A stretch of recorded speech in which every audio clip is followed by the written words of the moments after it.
بسم الله الرحمن الرحیم. السلام علیکم. زمونږ نننی ویډیو دا د لیمټس باره کې موږ به تاسو ته د ویډیو کې وایو چې لیمټس څه شی دی. څنګه چې موږ تاسو ته تیر ویډیو کلکولس په ویډیو کې ویلو چې کلکولس کې مین پوینټونو انټیګرال او ډیرایویټیوز نه علاوه لیمټس کنټینیوټي او ډیفرنسییشن داسې نور ټاپکونه هم شته دي. نو د ډیرایویټیوز انټیګرال نه مخکې موږ په لیمټس باندې خبرې وکړو چې لیمټس څه شی دی، ځکه موږ سره په ډیرایویټیوز او انټیګرال کې لیمټس کنسپټ استعمالیږي. موږ یوزولي لیمټس په دې فارم کې لیکلی شو. د لیمټس عمومي شکل موږ سره دا دی.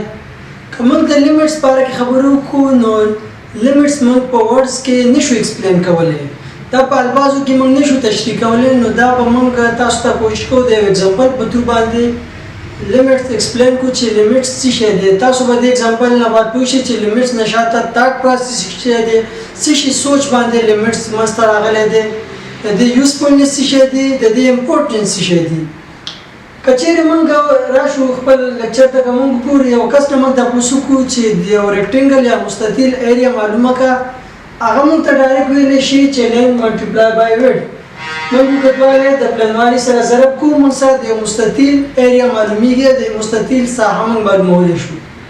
که چیرې موږ یو کس نه دا تپوس وکړو چې د یو سرکل ایریا یا د یو سرکل ساحه موږ ته معلومه کړه، نو هغه هم موږ ته ویلی شي چې پای آر سکویر یا پای آر مربع، دا هم موږ ته ویلی شي. که موږ دا تپوس ته وکړو چې دا پای آر سکویر څنګه راغلی منځته، د یو سرکل یا د دایرې ایریا چې ته وایې پای آر مربع دی، دا څنګه منځته راغلی دی، څه پروف لري.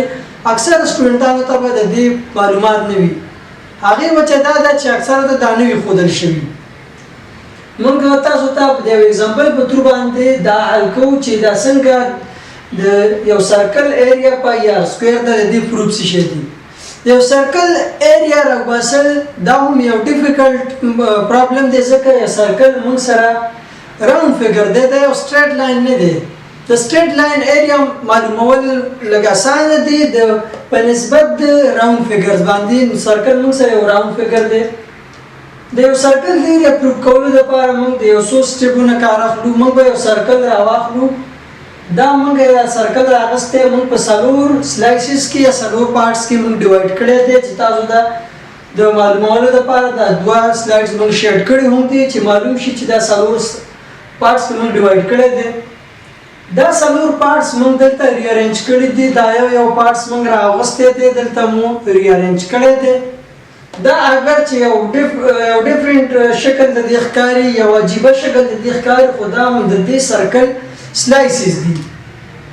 د دې سرکل ایریا د دې سلایسز د دې ایریا سره سیم ټو سیم ده. د دې ساحه بیخي سیم ټو سیم ده، یو شان دي، د هیڅ فرق پکې نشته، خالي موږ دا ریارینج کړي دي. د دې ریډیس هم د دې ریډیس سره د دې شعاع سره سیم ټو سیم ده. دلته موږ د دې دوه سلایسز دوه پارټس د دې محیط ته موږ پای آر لیکلی. دا موږ ځکه لیکلی موږ ته معلومات دی چې یو سرکل محیط یا دایرې محیط چې موږ معلوموو، موږ سره د هغې فورمول دی 2 پای آر. د دې یو سرکل محیط چې موږ معلوموو هغه موږ په 2 پای آر معلومولی شو. موږ که چېرته یو سرکل نیمه محیط معلوموو، دا هم تاسو ویلي چې دا د پای آر سره برابر دی. دا دوه پارټس موږ سره د یو سرکل هاف دی، د یو سرکل نیم دی، نیم محیط موږ سره پای آر دی. نو موږ اوس دا پای آر لیکلی. په دویم سټپ کې موږ راغلو، دا سرکل موږ په څلورو نه بعد په 8 سلایسز کې یا په 8 پارټس کې دا موږ ډیوایډ کړی دی، او دا موږ بیا ریارینج کړی دی، یو داسې شکل ته جوړ شوی دی. د دې دوه شکلونو منځ کې خپله یو تفاوت، یو فرق هم راغلی دی. د دې ایریا سره هم سیم ټو سیم ده. دا د دې سرکل هاف دی، د دې سرکل نیم دی، نو ځکه موږ د دې سرکل هاف اف سرکمفرنس یا نیمه محیط هم پای آر ورته لیکلی دی. دې نه بعد دا سرکل موږ به ډیوایډ کړو په 8 نه بعد په 14 سلایسز کې، 14 پارټونو کې، په 16 پارټس کې دا موږ ډیوایډ کړی دی. ضروري ده چې دا موږ په څلورو اتو شپاړس پارټس کې دا موږ ډیوایډ کو. تاسو کولی شئ په 3 6 او 9 پارټس کې هم دا ډیوایډ کړئ، هغه ستاسو پورې مربوط دی. دا چې موږ 16 پارټس کې ډیوایډ کو دا موږ بیا ری ارینج کو، د دې دا پارټسونه موږ ری ارینج کړو، موږ سره یو داسې شکل جوړ شو. که موږ وګورو د دې بینډینګ په نسبت باندې کم دی، د دې شکل سره لږ تفاوت کوي، فرق کوي، ورو د دې شکل موږ سره چینج کیږي. د دې ایریا هم د دې ایریا سره سیم ټو سیم ده، دا د دې ریډیس دی، دا د دې هاف اف سرکمفرنس دی یا نیمه محیط دی، ځکه دا نیمه دایره موږ راغستې دا یو طرف، دا بل طرف هم یو نیمه محیط دی چې دواړه موږ سره یو پوره محیط جوړیږي، 2 پای آر جوړیږي. موږ سره دا یو نیمه محیط دی، موږ پای آر سره لیکل. که چیرې موږ دا سرکل هم دغه سرکل په لامحدوده یا لا تناهي پارټس کې دا موږ ډیوایډ کو، په انفاینټ پارټس کې دا موږ ډیوایډ کو. که یو کس وایي موږ څنګه کولی شو چې یو سرکل په انفاینټ یا لامحدوده حصو کې ډیوایډ کو؟ که کولی نه شو، امیجن کولی خو شو که نه، یو سوچ او فکر کې خو راوستلی شو. که چیرې موږ دا سرکل په انفاینټ پارټس کې ډیوایډ کو، موږ سره به داسې یو شکل جوړ شي چې دا شکل ریکټنګل شکل دی. او څنګه چې موږ دلته ویل چې یو ریکټنګل ایریا معلومول یو آسان کار دی. پلنوالی به د اوږدوالي سره ضرب کې لینث منټیپلای بای ویډث وکړي، د دې ایریا معلومیږي. د دې لینث به موږ ویډث سره منټیپلای کو، پای آر منټیپلای بای آر، نو موږ سره راغی پای آر سکویر یا پای آر مربع. نو موږ پروف کو چې د یو ایریا د یو سرکل ایریا موږ څنګه معلومو، موږ دا پروف کو د یو سرکل ایریا موږ معلومه کړه. د ډیرو صدیانو نه ډیرو صدیو مخکې اکثر به میتھمیټیشنز دې سوچ کیو چې موږ به یو لا تناهیه د انفاینټس پرابلم څنګه حل کوو، د یو انفینټي پرابلم څنګه حل کوو. موږ اوس کولی شو چې یو پرابلم د انفینټي په ذریعه باندې حل کوو.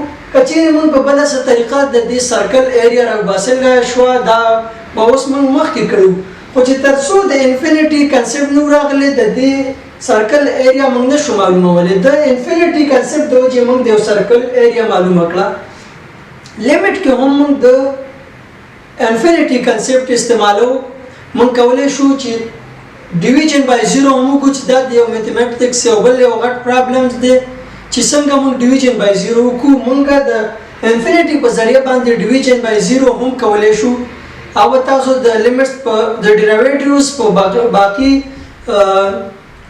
پرابلمز کې تاسو وایي چې څنګه موږ کولی شو د انفاینټس د لیمټ په ذریعه باندې ډیویژن بای زیرو وکړو. هغه هم تاسو کولی شئ. موږ به تاسو ته دې نه بعد د لیمټس چې کوم نومیریکلز دي، کوم پرابلمز دي، هغه موږ تاسو ته حل کوو چې لیمټس موږ څنګه استعمالو، د دې کوم فارمولیز دي، دا ټول به موږ تاسو ته انشاءالله په نیکسټ ویډیوګانو کې ښایو. تر بل ویډیو مو په الله باندې سپارم. ډېره مننه، شکریه.